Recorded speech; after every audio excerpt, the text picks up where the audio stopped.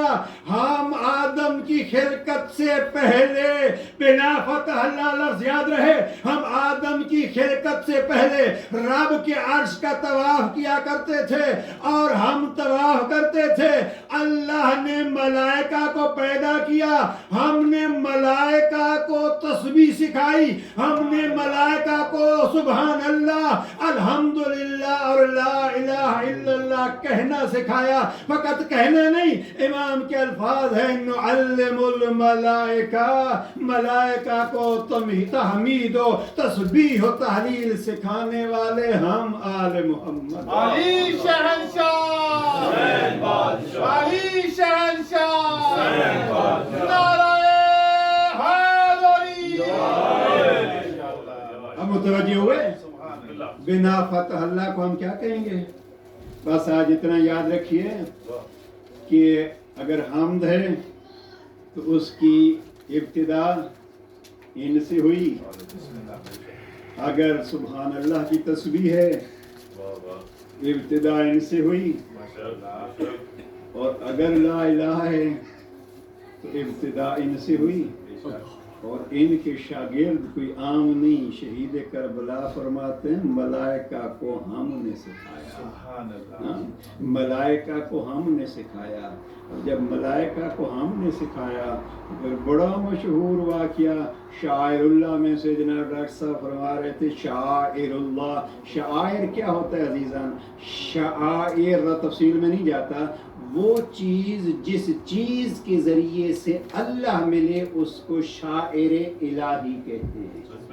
وہ چیز جس چیز کے ذریعے سے اللہ ملے وہ شاعر اللہ کہلاتی ہے. البتہ کچھ ایسے شاعر ہیں، یہ میری بنائی ہوئی نہیں ہو بلکہ زیادہ تو بہتر یہ ہے جیسے قرآن مجید نے شاعر اللہ کو بیان کیا، قرآن مجید نے بھی عجیب شاعر اللہ بیان کیے ہیں. ایک طرف کہتے ہیں وہ قربانی کے جانور، ان کو شاعر اللہ قرار دیا ہے. ایک طرف جہاں جناب حاجرہ دوڑتی رہی تھی وہ صفا و مروہ کو شاعر اللہ قرار دیا ہے. اب ہم سمجھتے ہیں شاعر اللہ کیا ہے، اللہ سے بہتر جانتا ہے کہ شاعر اللہ کہا ہے ایک بی بی کے اس زحمت کے اس دورانیے اور اس خاص مقام کو شاعر اللہ کہا.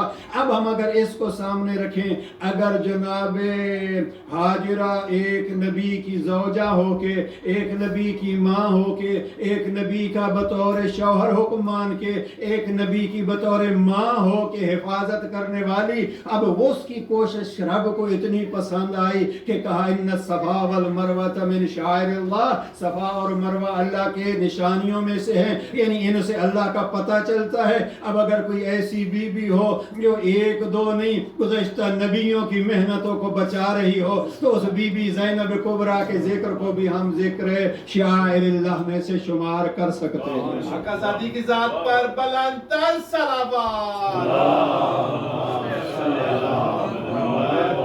اب ملائکہ کو سکھانے والا یہ گھرانہ مجھے پسند ہے وہ ذکر جو پسند آیا جناب ابراہیم کو. بھیڑیں جو چرا رہے ہیں کسی طرف سے صدا آئی سبوح قدوس رب الملائکۃ والروح. اب اللہ والوں کو اللہ کا ذکر اتنا پیارا ہوتا ہے تڑپ گئے. میں تو سمجھتا ہوں میں ہوں اور کوئی اور بھی ہے ابراہیم کے ساتھ. فوراً متوجہ ہوئے کہاں سے آواز آ رہی, پہنچ گئے اس آواز پہ. ہاں ہم جیسے ذاکرین کو اور خطبہ کو تو خیر بہت کم کہا جاتا ہے, ذاکرین کو کہا جاتا ہے مقرر شعراء کو. ہاں دوبارہ کہیے. تو حضرت ابراہیم نے کہا جناب دوبارہ کہیے. انہوں نے کہا نہیں کچھ خرچ لگے گا. اب وہ کیا ہوا کیا کئی آدھی بھیڑیں دے گا تو میں دوبارہ کہوں گا لے لے. سبوح قدوس رب الملائکۃ والروح یہ ذکر مجھے اتنا پسند ہے. ٹھیک ہے ایک دفعہ اور کہو گے تو پھر کچھ اور دو گے یہ باقی بھیڑیں. اب بعض جگہوں پہ یہ لکھا ہے تیسری دفعہ کہا ایک دفعہ اور کہتے ہو کہا کیا دو گے تو میری اپنی جان ہے یہ لے لو غلام بن جاؤں گا. ذکر خدا دوہرا دو. یہ ابراہیم کی اس ذکر سے اور اس پیار سے محسوس ہوتا ہے اللہ والوں کو اللہ کا ذکر کتنا پیارا ہوتا ہے. اب جب غلام بن چکے تو نے کہا یہ تو آپ کا امتحان تھا. وہ کریم چاہتا تھا مجھے ملک کو مجھ فرشتے کو بھیجا اس لیے جاؤ ذرا میرے ابراہیم کو میرے خلیل کو ذکر کی اہمیت بتلاؤ. اب پلٹ کے آؤں عزیزان ابراہیم نے 3 دفعہ ملک سے ذکر خدا سن کے بھیڑیں بھی دے دیں اپنے آپ کو غلام بھی بنا دیا. اب جن کے غلام ابراہیم جیسے بن جاتے ہیں ان ملائکہ کے استاد کا نام حسین ابن علی. صلوات پڑھ لیجئے محمد و آل محمد. معلم الملائکۃ التحمید والتسبیح والتحلیل. حدیث کے الفاظ ہیں امام کے الفاظ ہیں. ہم ملائکہ کو سکھاتے ہیں یہ بنا فتح اللہ. اب یہ بنا فتح اللہ کس کی ابتدا ہوئی؟ ذکر ایک لے لیجئے. اور یہ جو نہج البلاغہ کا جملہ میں نے کہا کہوف و کتبہ اہل سنت علماء میں سے آج کل الحمدللہ ایک اچھی بھلی تعداد جو ہیں وہ فضائل آل محمد پڑھ رہی ہے. آپ ذرا احتیاط یہ کیا کیجئے کہ کوئی پڑھنا شروع کرے تو آپ اس کو شیعہ بنانا شروع کر دیتے ہیں. وہ بیچارہ پھر نہ ادھر کا رہتا ہے اور نہ ادھر کا رہتا ہے. اس کو سنی رہنے دیجئے اور فضائل آل محمد سن لیا کیجئے ان سے. اس لیے پھر آگے جو ہے وہ آپ فتوے آپ نے نہ دیجئے. ان کی ایک ویڈیو جو ہے وہ اس پہ لگی ہوئی ہے سورہ فاتحہ کا خلاصہ. اس میں انہوں نے ایک بڑا پیارا بیان دیا اور میرے اس موضوع کے ساتھ مطابقت رکھتا ہے. بنا فتح اللہ و بنا ختم. وہ کہتے ہیں کہ اللہ کے پورے قرآن کا خلاصہ عنوان اس کا ہے خلاصۃ القرآن یا خلاصۃ سورۃ الفاتحہ. آپ ڈالیں گے تو وہ آ جائے گی ویڈیو. اب وہاں وہ فرماتے ہیں کہ پورے قرآن کا خلاصہ کیا ہے وہ الحمد میں ہے اور الحمد کا خلاصہ کیا ہے بسم اللہ میں ہے. اور پھر فرماتے ہیں بسم اللہ کیا ہے. بسم اللہ کے بارے میں وہ حیات ہیں موجود ہیں اکثر آپ جانتے ہیں. بسم اللہ کیا ہے فرماتے ہیں بسم اللہ وہ عظیم پہلو ہے قرآن کا کہ اگر ہم اس کی با کے بارے میں ہی بات کرتے جائیں تو اس پہ ہی بات ختم نہیں ہوتی. اور یہ وہ علی ہے جو فرماتے ہیں انا نقطۃ تحت الباء میں نقطہ تحت الباء ہوں. اور وہ سنی عالم فرماتے ہیں پھر یہ علی کا فقط دعویٰ نہیں تھا بلکہ نماز عشاء پڑھا کے اپنے اصحاب کو کہا آئیے قرآن مجید کے تفسیر سنیے. اب تفسیر جو کی تو بسم اللہ کی با کی تفسیر علی نے شام کو شروع کی. صبح کی اذان کا وقت ہوا تو ابھی بے کی بسم اللہ کی تفسیر جاری تھی. علی نے فرمایا کہ اگر یہ رات طولانی ہو جاتی علی اس بے بسم اللہ کی اتنی تفسیر بیان کرتے کہ 7 اونٹوں کا بار بن جاتا. اب وہ فرماتے ہیں یہ ہے قرآن کی تفسیر جس کا انداز علی بتلا رہے ہیں. نعرہ حیدری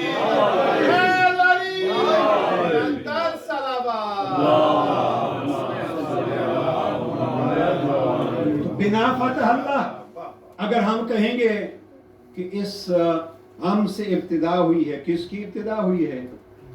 کتابوں کی ابتدا ہم سے ہوئی ہے۔ اب قرآن کی عجب یہ ہے، ابتدا قرآن کی کیا ہے؟ بسم اللہ۔ یہ تو ہمارے میں نے جو روایت سنائی ہے ہمارے یہاں مشہور روایت ہے، با نقطۃ تحت البا۔ اب وہ فرماتے ہیں الحمد کی تعریف علامہ فخر الدین رازی نے کی۔ اہل سنت کے بڑے مشہور مفسر قرآن ہیں۔ تفسیر حمد کی انہوں نے پورے قرآن کی تفسیر کی اور فرماتے ہیں کہ انہوں نے یہ کہا فخر الدین رازی نے کہ الحمد میں 1000 نقطے ہیں، تو بعض لوگوں نے مذاق کیا کہ ایک چھوٹے سے سورہ میں 1000 نقطے کیسے ہو سکتے ہیں۔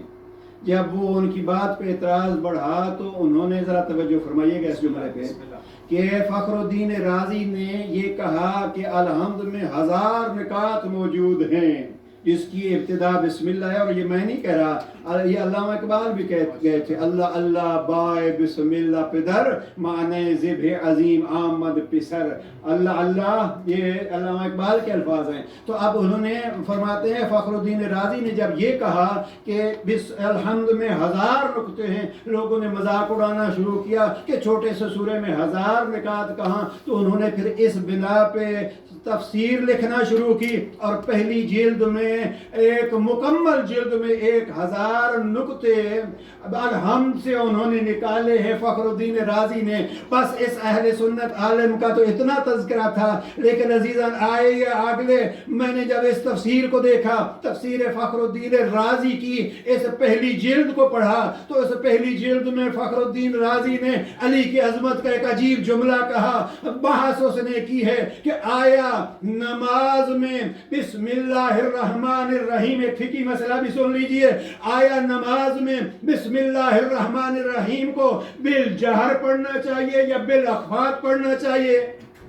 اس کو بحث میں لیا ہے فخر الدین رازی نے اپنی تفسیر کبیر کی پہلی جلد میں۔ وہ کہتے ہیں فلاں کہتا ہے بالجہر پڑھو، فلاں کہتا ہے بالاخفات کرو، وہ فلاں کہتا ہے کہ بالاخفاتی نمازوں میں یعنی ظہر عصر جیسے ہیں وہاں بالاخفات پڑھو، جہری نمازوں میں یعنی ظہر مغرب و عشاء و صبح میں بالجہر پڑھو۔ یہ طویل بحث کر کے وہ کہتے ہیں لیکن میں ہر نماز کی ہر بسم اللہ کو بالجہر پڑھتا ہوں۔ فخر الدین رازی فخر سے کہتا ہے اس لیے پڑھتا ہوں کہ یہ بحث میں نے علی ابن ابی طالب سے نہیں کی ہے۔ چمن چمن کلی کلی علی علی علی نگر نگر گلی گلی علی علی علی نعرہ حیدری۔ بحث بالاخفات اور جو فقہی مسئلہ جانتے ہیں بالاخفات کیا ہوتا ہے اور بالجہر کیا ہوتا ہے، ذرا کوشش کیا کیجئے۔ اس لیے میں کہیں عرض کر رہا تھا کہ اپنے آپ کو اس انداز میں ان 10-12 دنوں میں لے آئیے تاکہ ہمارا آنا اور ہمارا 12 دنوں کے بعد جانا اس میں فرق نظر آئے، مسائل جاننے میں، اخلاقیات میں، عقائد میں۔ اب یہ بالاخفات کیا ہوتی ہے اور بالجہر کیا ہوتی ہے؟ اب مدرسے میں بچے تو شاید جانتے ہوں گے جنہوں نے کو مدرسے میں پڑھایا جاتا ہے، لیکن بزرگان بھی تھوڑا تھوڑا کوشش کیا کیجئے کہ 1-2 فقہی مسئلے بھی اگر ہو جائیں، یعنی اب اگر فقہی مسئلے میں جائیں گے تو آج کہیں کہ مولانا کا اچھا درس تھا، تو درس ہی سمجھ لیجئے اس میں، اور وہ کیا ہے کہ نماز فجر ہو، نماز مغرب ہو، نماز عشاء ہو، ان 3 نمازوں کی پہلی 2 رکعتوں میں الحمد اور دوسرا سورہ ہمیں اتنی آواز میں پڑھنا ہوگا کہ ہم پڑھ رہے ہوں گے، کم از کم ہمارے اپنے کان سن رہے ہوں، اور پھر نماز ظہر اور نماز عصر کی پہلی 2 رکعتوں میں ہم بسم اللہ بالجہر پڑھیں گے اور الحمد اور دوسرا سورہ اس انداز میں پڑھیں گے کہ جس کو ہم سرگوشی کہتے ہیں، اس کو بالاخفات کہتے ہیں، اور تیسری اور چوتھی رکعت سب نمازوں کی ہمیں بالاخفات پڑھنی ہے، لیکن جہاں ہم ظہر اور عصر کی پہلی 2 رکعتوں میں پورے سورے کو تو بالاخفاء پڑھ رہے ہیں، وہاں بھی حکم یہ ہے کہ آپ بسم اللہ کو بالجہر پڑھ سکتے ہیں اور کوشش کریں بالجہر پڑھنا چاہیے۔ لیکن ہمارے اہل سنت برادران کے ہاں کیا ہے، وہاں صبح کی نماز ہو یا مغرب کی نماز ہو، اگر سورہ آواز کے ساتھ بھی پڑھیں گے تو بسم اللہ کو وہ کھا جائیں گے۔ مکے جیسے شہر میں بھی لمبے لمبے سورے لیکن بغیر بسم اللہ کے، اگر کوئی سنی برادر بیٹھا ہو تو معذرت کے ساتھ، لیکن یہ کیا ہے، اس مسئلے کو حل کر دیا فخر الدین رازی نے تفسیر کبیر کی پہلی جلد میں۔ فرماتے ہیں میرا عقیدہ وہ ہے جو عقیدہ علی ہے، یعنی نماز کا باقی حصہ آپ بالجہر پڑھیں یا بالاخفاء پڑھیں، بسم اللہ کو بالجہر پڑھیں، اس لیے کہ مجھے یہ معلوم ہوا ہے کہ علی ہر نماز کی بسم اللہ کو بالجہر پڑھتے تھے، اور میں نے نبی کی یہ حدیث سنی، فخر الدین رازی نے لکھا ہے میں نے نبی کی یہ حدیث سنی کہ نبی فرماتے تھے انا مدینۃ العلم وعلی بابها، میں شہر علم ہوں، علی اس کا دروازہ ہے۔ اگر بسم اللہ کا علم بھی لینا ہے تو وہ لوگ ہیں تو علی ابن ابی طالب کے دروازے سے ملے۔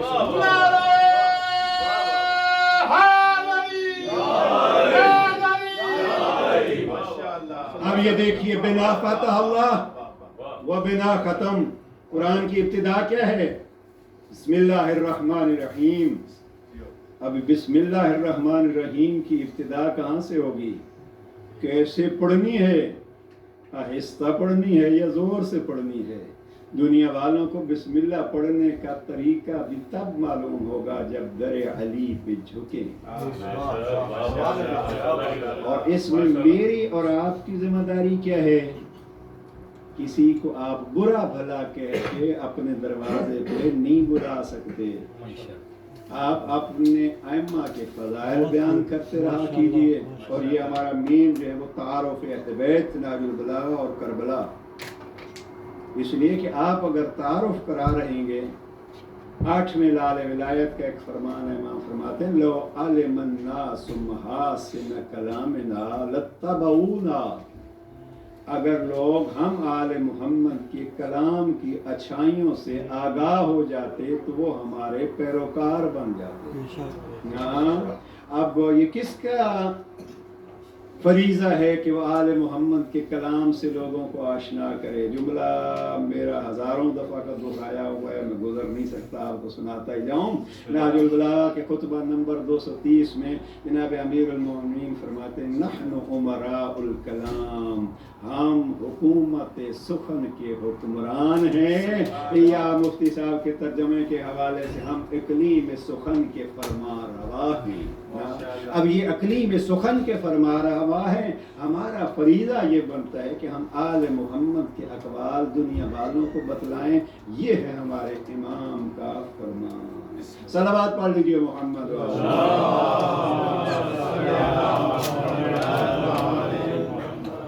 چلے اس جملے کو یاد رکھیے گا، بنا فتح اللہ و بنا ختم، ہم سے ابتدا ہم پہ انتہا، اور ہماری بھی ابتدا بھی آپ سے ہی، انتہا بھی آپ سے۔ ہمیں تو ماؤں نے یہ سکھایا، گھٹی میں ان کی محبت پلائی، اور ہم تو جب اپنے میت کو دفن کر کے آتے ہیں یہی کہتے ہیں اسمعہم اسمعہم۔ جب ہم آئے ماں نے سکھایا، جب گئے اسی ماں کے سکھائے ہوئے سبق کو ہم نے اپنے مرحوم کے لیے دہرایا۔ یہی تو ہماری زندگی ہے، ہماری ابتدا بھی ان کے ذکر سے، ہماری انتہا بھی ان کے ذکر سے۔ ہم نے وہ دیکھے ہیں، دکھ جھلے، تکلیفیں اٹھائیں، لیکن اس گھر کی محبت میں تکلیفوں کو اپنے لیے سعادت سمجھا۔ بس عزیزاں، سعادت کی بنیاد، سعادت کا افتتاح اس گھرانے سے اور اپنے استاد محترم کے حوالے سے مصائب کی بھی میں ابتدا اسی گھر سے کرتا ہوں، اور مصائب کی وہ عجب انتہا اسی گھر سے بھی، جب رسول اللہ جیسی عظیم ہستی کی اکلوتی بیٹی کہہ رہی تھی صحبت علیہ السلام۔ میرے استاد محترم آیت اللہ حسین الظاہری فرمایا کرتے ہیں، آل محمد کی پہلی مظلومہ جس پہ ہر معصوم رویا،